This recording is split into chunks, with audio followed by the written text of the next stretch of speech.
everybody. Are we doing well? We are going to do a reading tonight. Are you ready for it? Are you up for it? Awesome.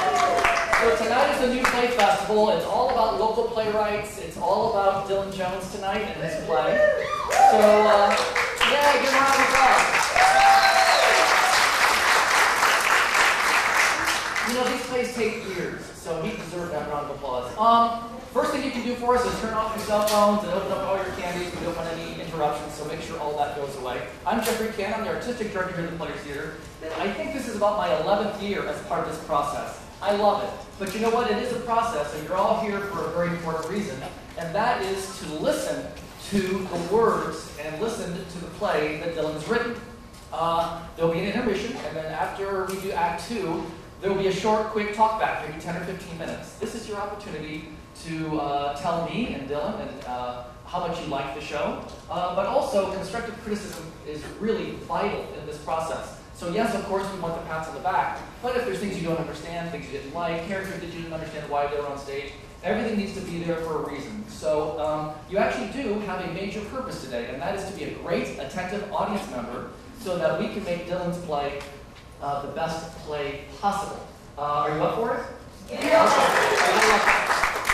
We have a whole group of volunteers who are going to come out and read under the direction of Dale Moore. I'm going to turn it over to Diana Shoemaker and the rest of the crew. Let's give them a round of applause and bring them out. Thanks a lot, man.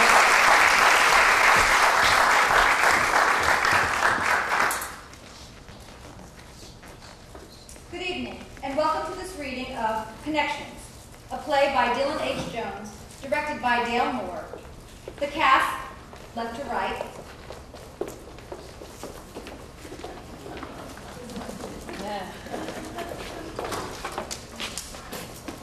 Jose Romano, reading The Boy and Nick Apple. Lindsay Tierce, reading The Girl.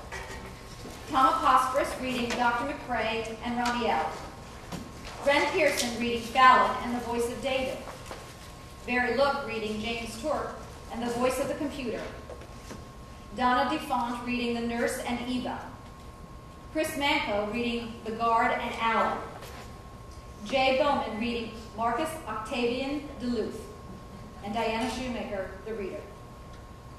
Act 1, Scene 1. The circle opens. Time, uncertain. Scene. The stage is bare and dark, except for two bright lights shining directly down on it, creating two circles a short distance apart. In one circle of light lies the boy, in his early 20s. He wears plain pants and a plain gray shirt, no socks or shoes. In the other circle lies the girl, same age. She wears a plain gray skirt and a plain gray shirt, also no shoes or socks. The boy stirs. I hope, maybe, all a He sits bolt upright. dream. He stands, stretches noisily, and turns in a slow circle, taking in his surroundings, but he doesn't see the girl. Weird. He looks down at his bare feet. Weirder. He walks to the edge of his circle of light and suddenly notices the girl. Weirdest. He starts to walk out of his circle, hits the edge of the light, and falls back, looks up into the light, and then back at the girl. No. Better not chance it. Probably not worth it anyway. He sits with his back to the girl. She sits up and stretches noisily. Weird. The boy hears her and looks up into his light, confused. The girl stands, pulls the waistband of her skirt out, and looks down it.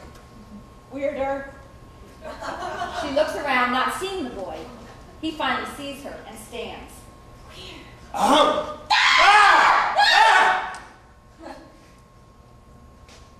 Hello? Hello. Excuse me. Yes? Nothing. Hello? We've done that already. Oh, right. So, where do you suppose we are? Lisa? Maybe? Louisa? Where's that? I don't know. Perhaps we were mugged.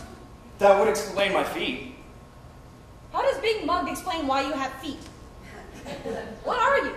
The boy stands up and poses proudly. I'm a boy. And What does that mean? I don't know. Well, what are you? The girl stands and curtsies. I'm a girl. Aha! And what does that mean? It means that you're a gentleman and I'm a lady and you have to court me. What? I don't know. It was all very clear in my head once, but now it's incoherent. Once? Yes, once. Are you missing anything? Like what? Like an article of clothing?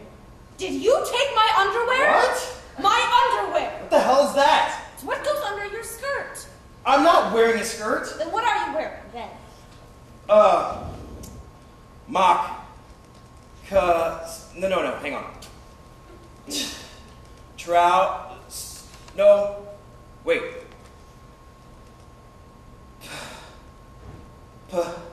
Pants! Pants! No need to shout. I'm not shouting. Oh. My underwear is missing too, and so are my shoes and socks. Wait. What was that word you said right before I asked if you took my underwear? What? No, after that. Oh, what the hell? Yes, hell. That's it. Hell, what is that? I think this is it. You think hell is two people all alone in the dark with no idea what's going on or what to do? All I know is hell is bad. Why? I don't know. You're very ignorant. Ignorant? How the hell would you know? We've just met. Well, you are. So what? I doubt you're flawless either. Shut up! Oh, you're probably right. I am? Yes. Shocking, isn't it? She goes to the opposite edge of her light and sits with her back to the boy. He does the same in his light. Well, now what do we say? One of us has to say, I'm sorry. Oh, great. Well, then you're forgiven. I'm forgiven. Well, you self-centered, idiotic... I can't think of any more damn words. Ignorant? No, we've used that already. Oh. I'm sorry. Do you really mean it? I suppose so. Good.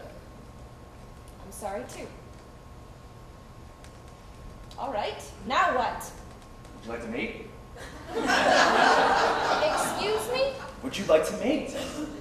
What is that? I don't know, but it seems awfully important.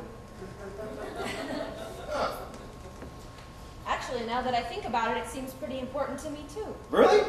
Great. Okay, so how do we do it? Well, first, we have to fall in love. What? It's part of being courted. We have to fall in love before we can mate, and after we fall in love, and before we can mate, we have to perform a mirage. I think you mean a carriage. No. Mirage. No. Carriage. Mirage. Carriage. Mirage. Carriage. Marriage. That's it. Great. So, how do we fall in love? I think we may have just now a little. Really? Great. Now, how do we get married? Wait. How do I know I want to marry you? I mean, I have to make sure you're the best mate around or I'll feel unfulfilled and cheated for the rest of my life. Right. This marriage must have a strong foundation or else it will collapse. I have to make sure we'll fit together. Fit? How do we fit together? Do we snap together someplace? I think we do, but that comes later. For starters, you'll have to be closer. Closer. Closer. Both of them look up in their respective lights and then back at each other. I'm scared. Me too.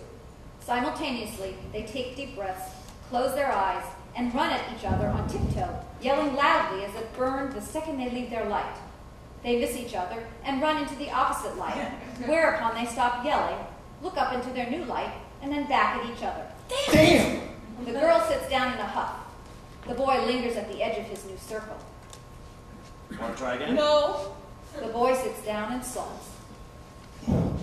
Well, That wouldn't. I don't know. I suppose we'll never get to each other, and then eventually we'll turn gray and then collapse into little piles of dust. Well, that's not very optimistic. No, I suppose it isn't.